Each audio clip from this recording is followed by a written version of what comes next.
Hello and welcome back to my channel. My name is Kika and today I have something really exciting for you in store. I'm going to show you step by step how to knit this sweater that I'm currently wearing. This is the late checkout sweater.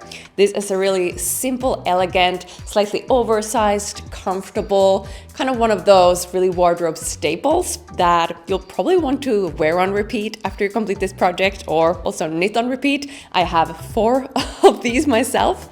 I'm going to show you every technique you need for this. This is a really beginner-friendly tutorial, and I would say there are only a few techniques that I'm going to show you step by step that you need in order to master this. Otherwise, it's very, stockinette stitch, purling and knitting. So without further ado, let's get right into it.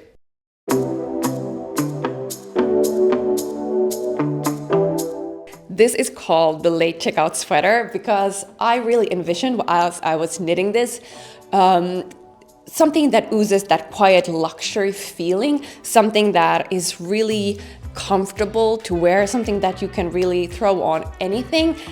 It has, or I really prefer to make the sleeves a little extra long. That is of course something you can always customize. It has a dropped shoulder, which creates a little bit of a boxy feeling, and then you have this shoulder seam that kind of lies not directly on the shoulder, but a little bit back, and you have that really elegant neck or back detail, upper back detail. How it works, this project, you begin from top down, and first you shape the back, and there you have some increases, which I'm going to show you. And honestly, that's maybe the only part of this project where you have some things that you have to keep track of a little bit. And after you've done that, then you pick up stitches here from each of the fronts for these shoulders. Then you do create the neckline, and then you join everything together on a circular needle, and you just work the body, and you have this 2x2 rib. And the reason I chose a 2x2 rib instead of a 1x1 rib, which is maybe the more classic or the thing that you usually see, is I actually find that maybe if you're a more beginner, a 2x2 rib looks a little neater often, because when you do a 1x1 rib, you sometimes, if you have tension that is maybe not super even, I feel like that tends to show more. So that is sort of the reason. I have a bit of a special technique in the bind off. I've done an Italian bind off for this, where you do need to rearrange the 2x2 rib into a 1x1 rib. Nothing too crazy, but there's this extra step. But if you instead would like to skip that, you can just do a regular bind off. But I'll show you once we get to that part. But that is maybe the only, I would say, maybe a bit more advanced technique in this pattern. But again, it's totally optional. You don't have to, it doesn't really affect the overall result of the garment. So it's something that you can totally go ahead and skip. Then you have the sleeves, which are just worked also in stockinette stitch in the round, and you don't even have any decreases, only a few decreases before the cuff. So this is a really relaxing project to work on. I think the exciting thing with this is really the way you combine your yarns. This is a project that you can essentially really combine different weights to get that fabric that you want. So in the pattern, I've really included very detailed descriptions of how much yarn you need for like each combination.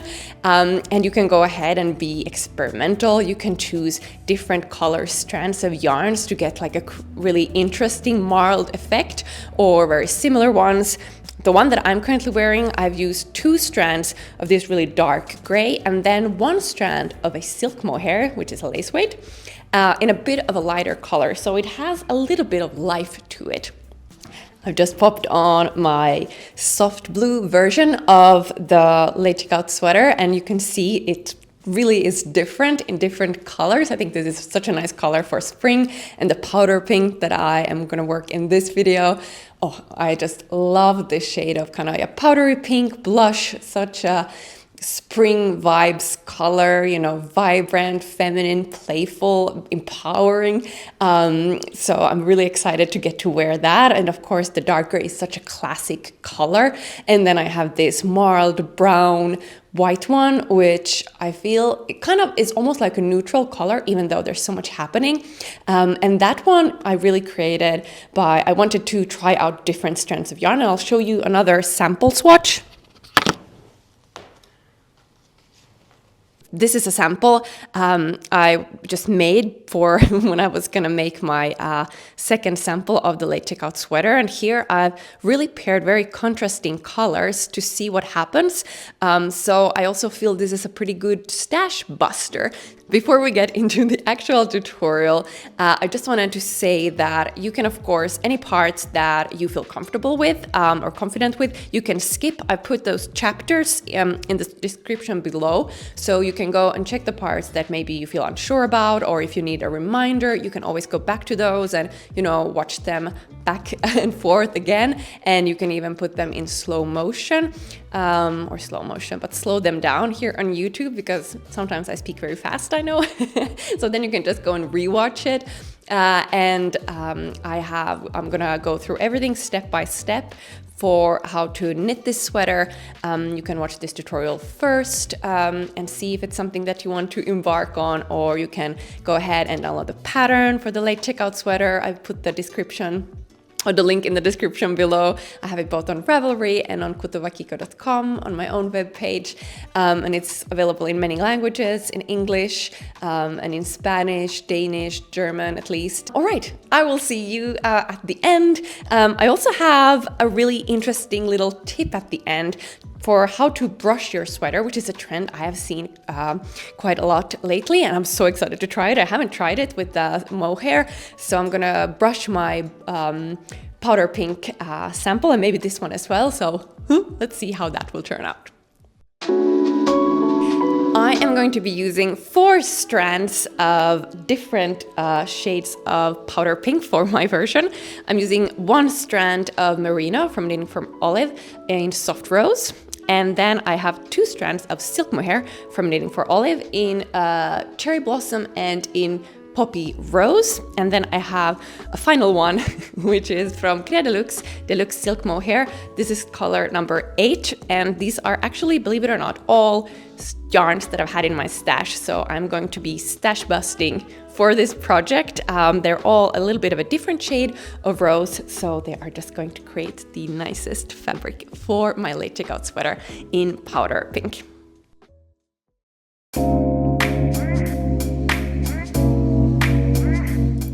All right, here we go. The upper back is gonna look like this once completed. I am going to be using a 5mm needle, that's a US 8 needle. Remember to check your gauge before you begin. And first we're gonna start by working our backwards loop cast on method for our stitches. So you begin by making a slip knot, then you just insert your needle and tighten. I usually hold my needle in my right hand, then I grab the yarn with my left hand and use my thumb to go up and over to create these loops that I will then transfer onto my right needle. So now we're gonna cast on X amount of stitches to begin working our upper back. And this is a really simple method, backwards loop cast on method, and I find that it's usually quite stretchy, so that's why I often use it when I'm beginning. We're going to be inserting markers into the first and last stitch, so I'm using these removable markers that you can open up. So these aren't going to be transported as we work the sweater, they are going to mark where we're going to be picking up stitches later on for the upper fronts. So that's the reason we put them here. You can obviously use a little piece of maybe contrasting yarn if you don't have these. All right, now we are ready to begin.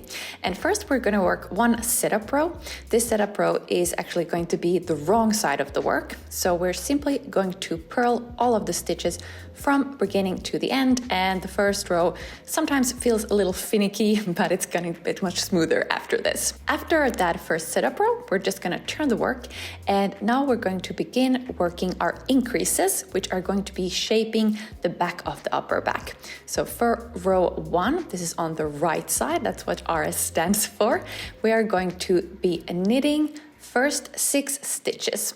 So you work 6 stitches and then we're going to be placing a marker, but this time we're going to be placing the marker on our needle. So this marker we're going to be slipping as we work.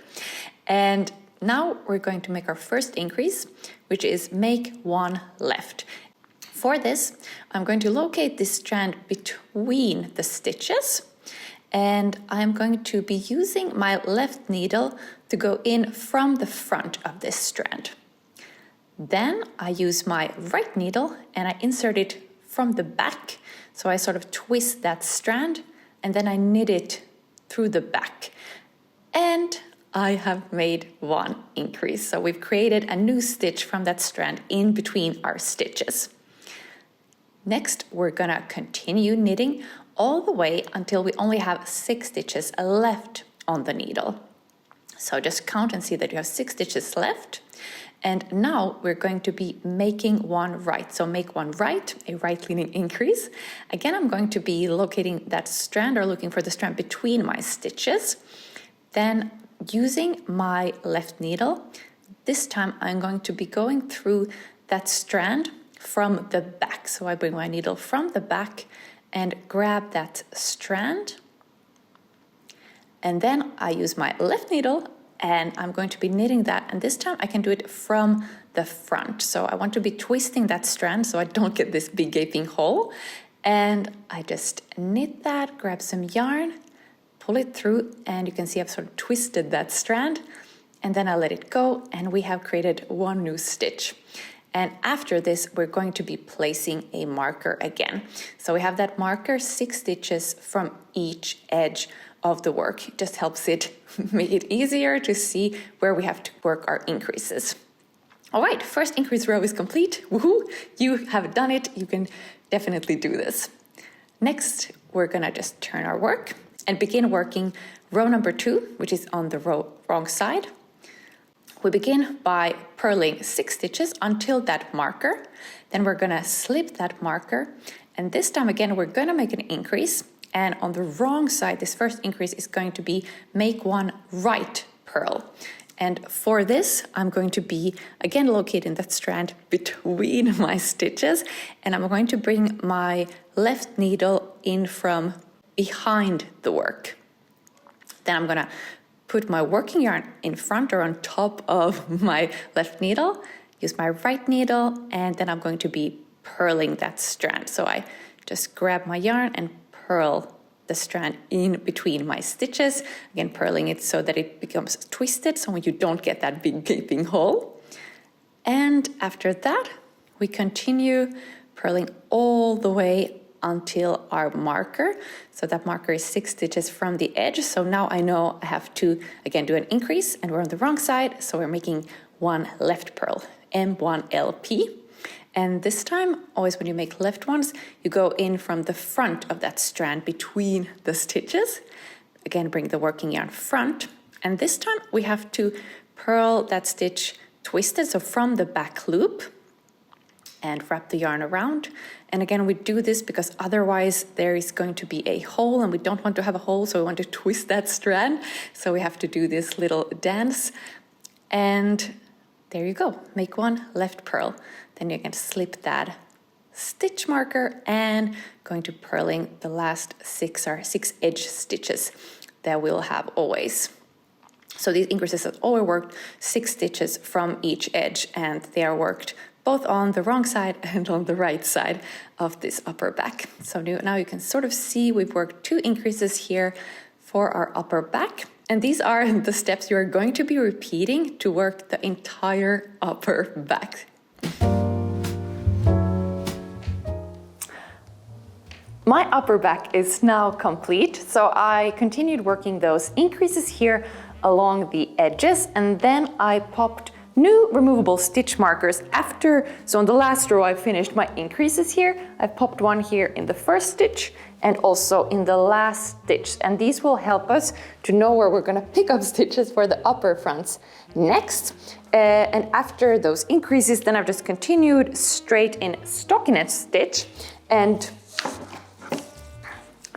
now I want to measure and see how long my upper back is. So it is exactly 24 centimeters. So I measure it from the cast on edge all the way here, the total length of the work. So that is including the increases and then this straight bit here. And now of course you can see it kind of cinches up a little bit. This is gonna totally improve once we block it. But the next step now is we're gonna start to work our upper front. So we're gonna be picking up stitches here for the left and the right upper front. And I want to be popping these stitches now just onto a stitch wire, or you can also just use some scrap yarn. So we can go ahead and cut this yarn, or I'm just gonna rip it like this. And then I'm going to be putting these stitches on hold, so to speak. So I'm gonna pop this little tube on my needle, and then I can just go ahead and transfer all of these stitches for a while on hold.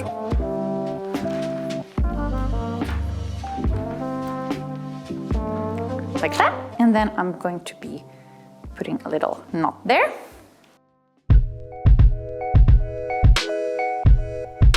Next up, we're gonna be working our left upper front, and the left is when you're looking at the piece with the right side facing you and the top towards the top.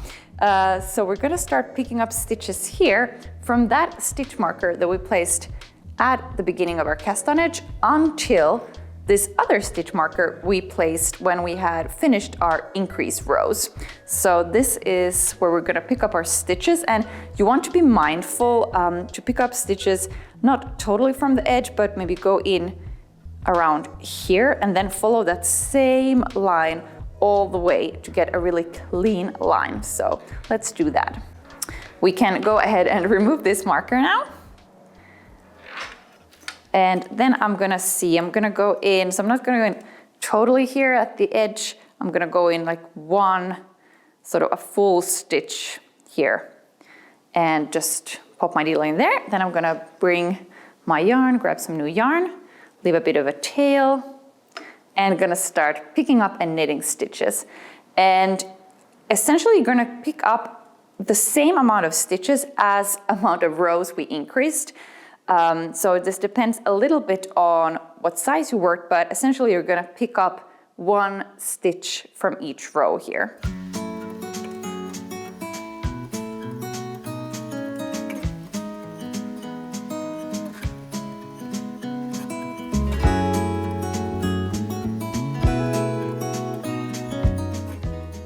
When you come here to the end, you should have your stitch marker. Sometimes for some reason you might have to pick up one extra, or there might be a few too little.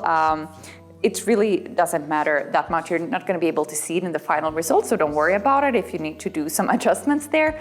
And now you can see here this really clean, nice line, so do be mindful that you stick in the same sort of column when you pick up your stitches. Next, we're gonna just work one row of purl, then I'm gonna knit one row and purl one row, and then we're gonna be starting to shaping our shoulder here. So I'm gonna show you how to do a decrease, but first we're gonna just do purl, knit, and purl rows. Okay, I have worked my 3 rows of stockinette stitch, 1 row of purl, then knit and purl. So now I'm back on the right side, and we're going to begin shaping our armhole. So first we're just gonna knit our first row until we have 5 stitches left on the needle. So when you have 5 stitches left on your needle, we're going to work one decrease where we knit 2 together, K2 tog.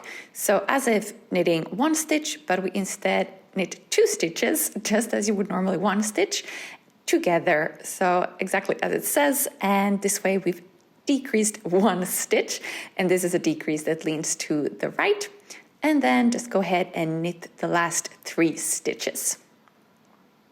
This sequence we're now going to be repeating, so there's always 3 rows in between, and then there's 1 decrease row. So there's always a purl, a knit, and a purl row, and then we have 1 row on the right side where we do this decrease, and we repeat that 4 times more, so 5 times all together. And I have a little tip, so you can use a stitch marker and place that into that decrease stitch, just to keep on track and so that you can see how many decreases you've done, because sometimes it might be a little hard to stay on track and know exactly how many you already worked. Of course, you can always count the amount of stitches if you get confused, but this way you'll just have this visual aid. This is what it looks when you've completed all of the decreases. So I popped in little stitch markers into each, so 5 all together. And then we have that purl, knit, purl row after the last decrease row. After this, I'm going to be working just straight stockinette stitch, and then we're going to begin shaping the neckline. Okay, there you can see I've worked that straight bit where we just work without any decreases or increases. And now we're going to begin shaping the neckline. And for this, we're going to begin by knitting 3 stitches. So we always do this on the right side rows. You knit 3, and then we're going to do a make 1 left. So this one you already know. Using the left needle, go in from the front in that strand between the stitches, and then we knit it through the back. So twisted that loop to create or to increase 1 stitch. Again, you can place a stitch marker, a removable stitch marker in this increase, just to have that visual aid so you know how many increases you worked. I'm going to be knitting all my stitches to the end, then I'm going to turn the work and purl 1 row. I'm going to be repeating these 2 rows for 5 times altogether, so 4 more times after this to complete the neckline.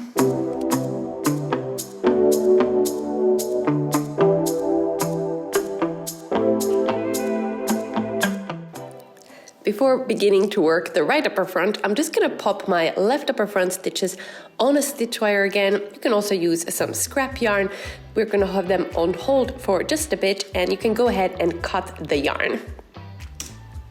So next we're going to repeat what we did for the left upper front for the right upper front, but we're just going to mirror all the steps.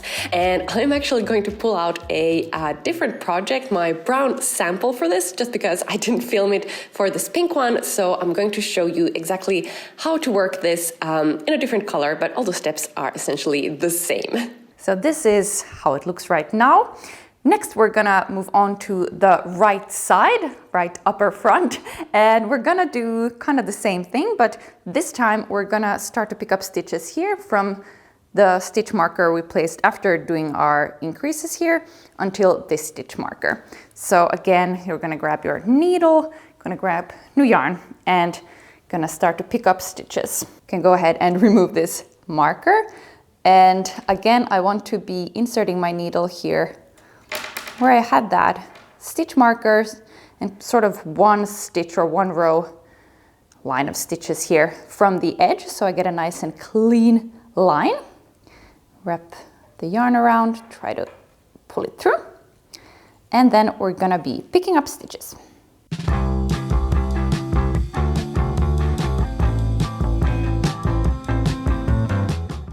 The amount of picked up stitches should line up with how many increases you've done along the way, but sometimes for some reason there might be a few extra or a few too few. So that's no biggie. Then you can go ahead. So I have to now skip 1 here because otherwise I'm going to end up with too many stitches.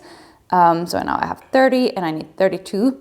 I don't know. Sometimes, you know, things happen. This is not always theory and reality doesn't always match for some reason, even though we do try to calculate and do everything correct.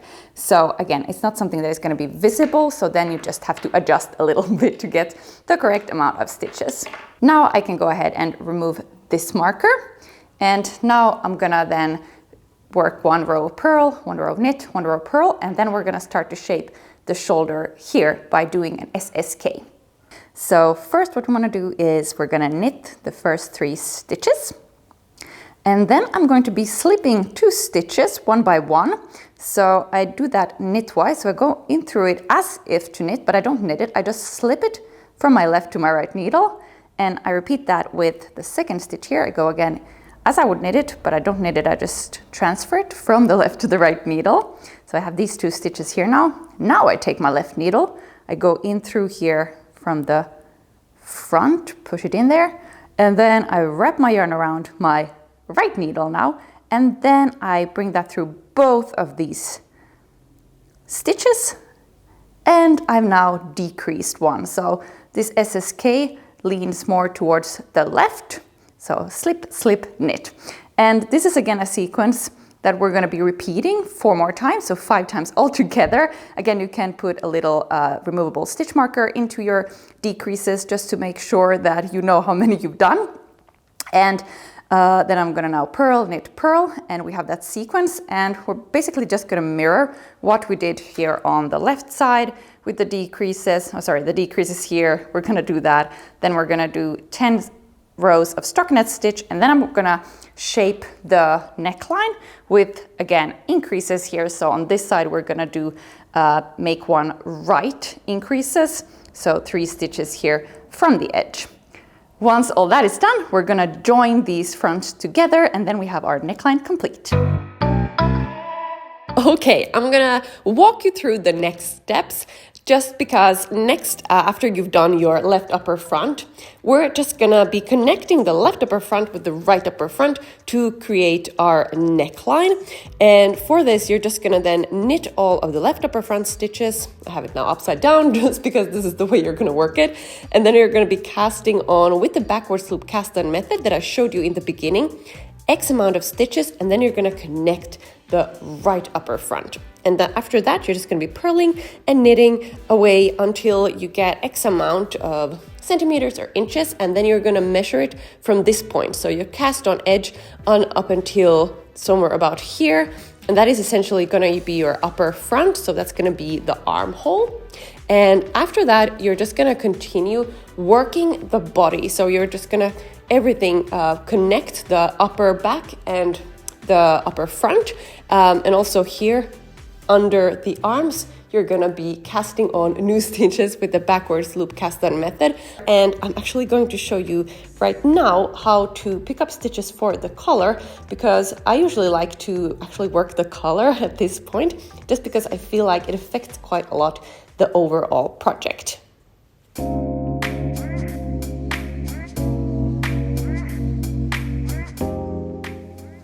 Next, I'm going to be picking up stitches from around the collar. So I like to do it at this point just because it's gonna affect the fit a little bit. So when I try this on and make sure that I have a good length, it's good that you've done the collar already. So I'm going to be using a 3mm US 2.5 needle, and we're gonna begin picking up stitches here at either one of the shoulder seams. So I'm gonna begin here, and you want to be picking up stitches here from both of these slanting edges. You're going to be picking up 1 stitch per every 2 rows, and then here for the front where we cast on stitches, and then also here for the back we're going to be picking up 1 stitch from each stitch. So I am going to begin here between the shoulder seam and my back piece. So I'm going to be picking up 1 stitch per every 2 rows here for the slanted edge. So I skip 1, and then I pick up here from the next row, I skip 1, and I pick up 1 from the next row. I try to pick up a few here as well so I don't get any holes where this is where I've sort of cast on stitches here. And here now we are at the front where we've cast on new stitches when we join the upper front. So here I'm gonna be picking up 1 stitch per stitch, and you can see here, so this is the stitch column, and I'm actually gonna go in between these stitch columns. So I'm gonna go in here first.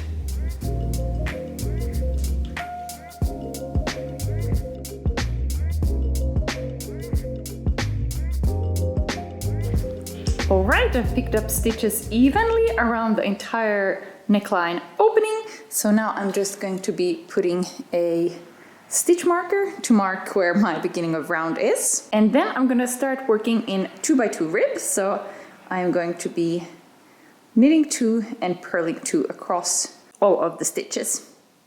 And we are going to be working the collar to double height, and then we are going to be binding off quite loosely and attaching it on the inside. So here I have now worked my collar in double height, and now I'm just binding it off, just the standard bind off method where you either knit or purl the next stitch, and then I just drag that first stitch over my second stitch over my first stitch on the right needle. And I take care to not do this too tightly because, as I mentioned, you don't want to have a too tight edge because you want to fit it over your head easily. Now that's my last stitch done, and then I want to leave a bit of a tail so that we can use that tail to then attach our collar double. And when you're gonna do this, so I've now actually reversed my sweater, so I have the wrong side facing me when I'm going to attach my collar. So now I'm going to fold it and I'm going to pin it using these pins. And the reason I do this is because sometimes if you just kind of freestyle this, it might not align correctly and it might look a little crooked. So I just find it easier to do it this way. So I try to align, and it's pretty easy here because you have this rib column sort of, and this is just good to do to make sure that you have an even tension. So use a couple of these pins, and then just using a tapestry needle, I start to just by hand sewing attaching my collar. And again here, I recommend to not do this too tightly. You can keep it quite loose because again, you don't want to have a super snug collar that it's going to be then difficult to fit over your head.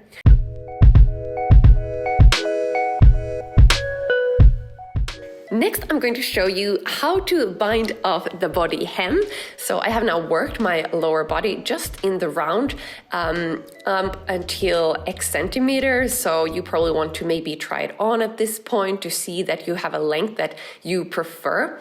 And after I've worked my body, I've just changed to smaller size needles and worked that 2x2 rib. And now has come time to rearrange our 2x2 rib into a 1x1 rib so that we can use the Italian bind-off method. Now, as I said in the beginning, this is optional. You can totally do a standard bind-off method as well, but I want to show you how to rearrange these stitches. So we need to do this setup round before we actually start to do the Italian bind-off. So first I can just go ahead and knit that first stitch, but then I want to now change the position of my next knit and purl so that instead I have a purl and a knit. In order to do that, I am going to insert my right needle from the back into the purl stitch, and then I will just slide both of these stitches off the left needle. So I force that knit stitch off the needle, and I'm very careful here because now I have a live stitch, and then I go ahead and with the left needle I catch that live stitch, and when I just wiggle my right needle a little bit, I have now switched the position of the purl and knit stitch. So they are now sort of twisted, and now I can go ahead and purl that stitch. So now I will have that 1x1 rib because I have a knit, a purl, a knit, and the next stitch is a purl already, so we don't have to do anything there. Then we have a knit stitch, and then we are going to be repeating that little sequence that I just showed you. So again, with my right needle, I am going to go into the purl stitch. So that's the second stitch on the left needle from the back. So I insert my needle there, and then these two first stitches, I just slide them off that left needle. So I have a live stitch here, and then I go ahead and catch that with my left needle. And there you can see I've now switched the position. I transfer that first stitch again, or the purl stitch, back onto my left needle. Then I can go ahead and purl it and knit the next stitch. And then next we have a purl stitch, so I don't have to do anything there. So then we just purl, knit, and then we repeat that sequence. And I'm going to do this for all of the stitches for this round so that all of the stitches will have been rearranged into a 1x1 rib stitch instead, so that we can go ahead and then bind off using the Italian bind off method. Once I have rearranged all of the stitches, I can go ahead and remove my beginning of round marker. We will not be needing that one anymore. And then I'm going to go ahead and cut my yarn, and I'm going to leave a tail that is quite long, 3 or 4 times the length of, well, the amount of my sweater circumference, basically. And then I'm just going to thread that onto a tapestry needle. So the way it's going to work is I like to think always when I do the Italian bind off that I have either a pair of a knit and a purl, or a purl and a knit stitch. And I go into each stitch either purl-wise or then knit-wise. And it will just help when you're trying to memorize the steps for this. But first we need to do a little bit of a setup step. So we go into this first knit stitch purl-wise. Then I bring my needle from the back between the first 2 stitches, and I just pull it through between the stitches. So my yarn between the stitches, and that is our setup little step done. So now begins the actual Italian bind off. And as you can see, first we have a knit and a purl stitch on our left needle.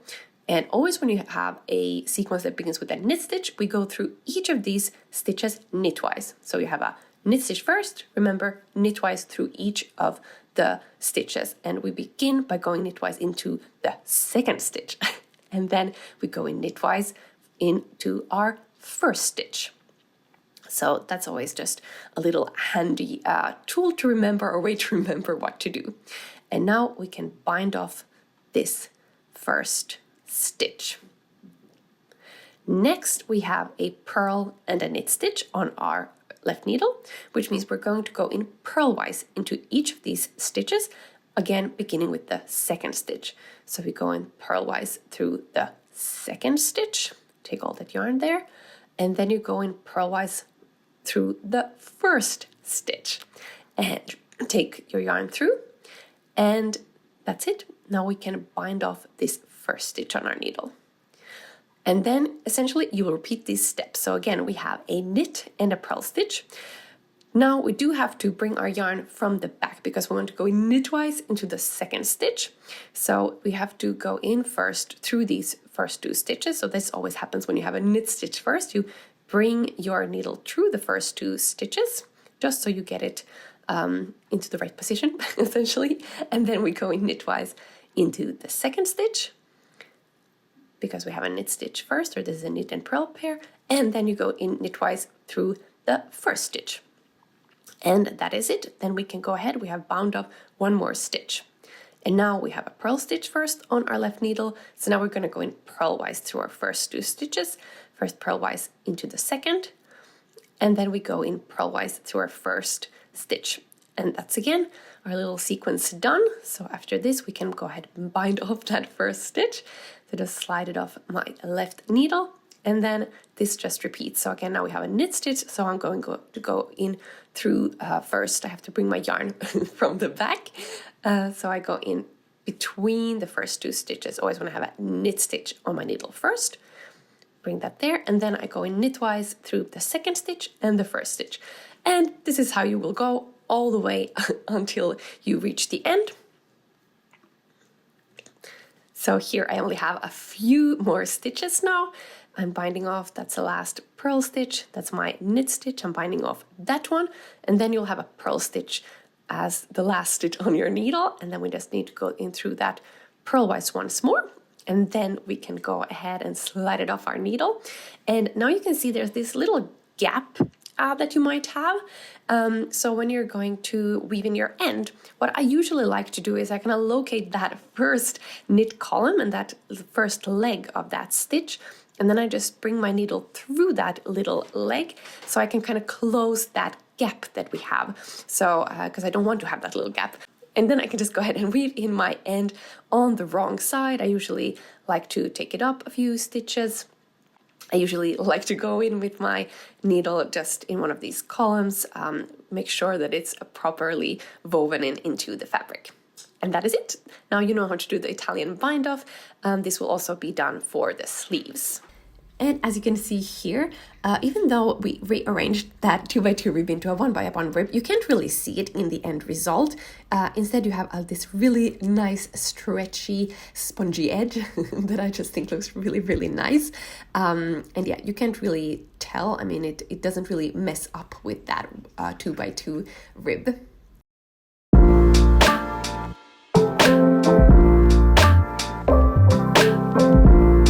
Okay, the final step is to knit the sleeves. The sleeves are knitted in the round, and we are going to pick up stitches for them around the armhole opening, and you start doing that at the middle of the underarms.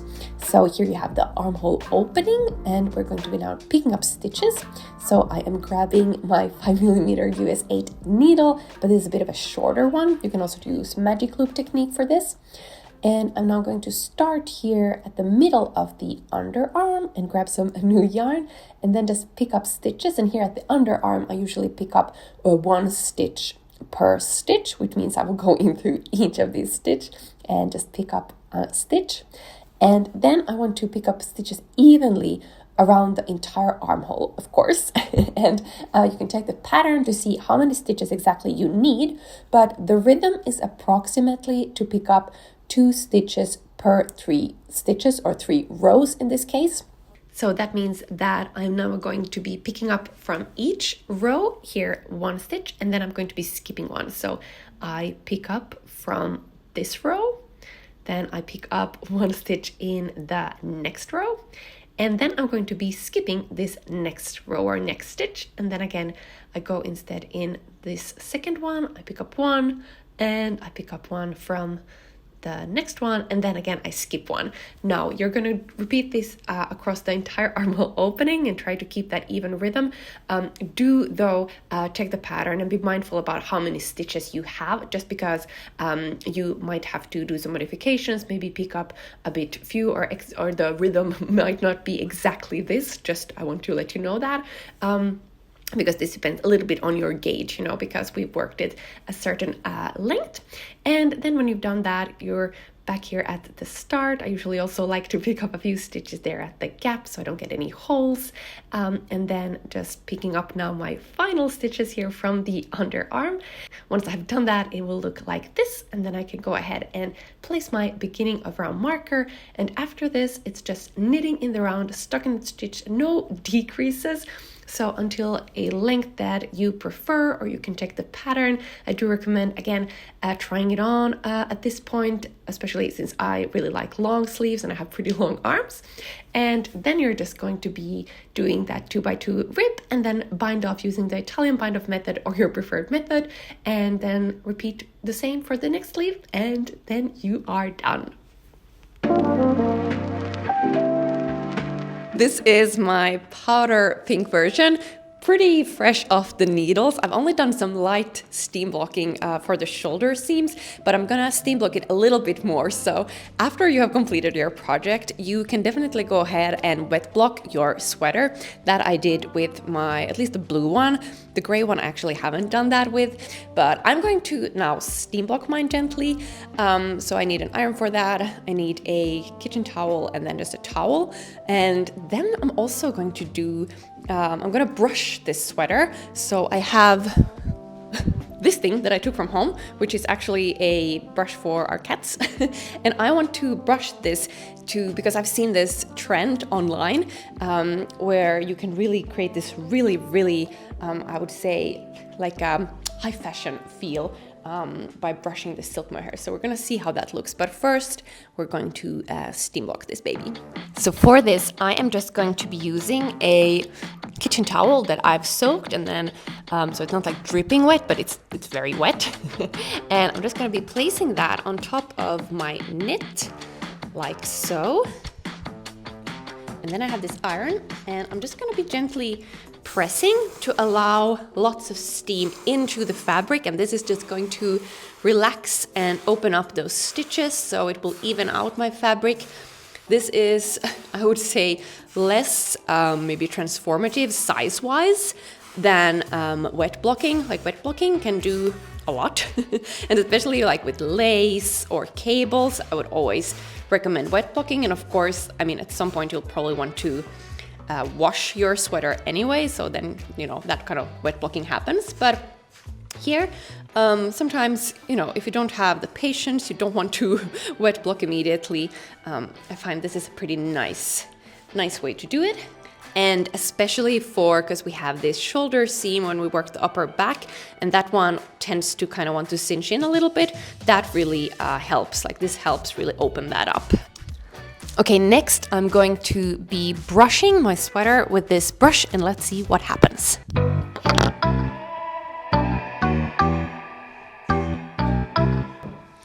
Okay, I don't want to over brush it. I think I'm gonna like lightly brush the whole thing first, but it definitely does something. Like it creates a really nice effect.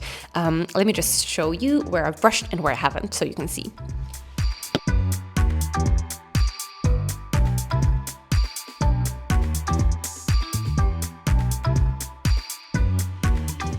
I brushed my entire sweater quite lightly because I didn't want to go like overboard, but I definitely think it created this kind of fuzzy sheen, almost like a halo, and it somehow softened up the fabric. So I think it looks absolutely gorgeous. It's also super, super comfortable to wear, this fuzzy, quite airy and light piece, and still quite warm because, yeah, it's still winter here in Finland.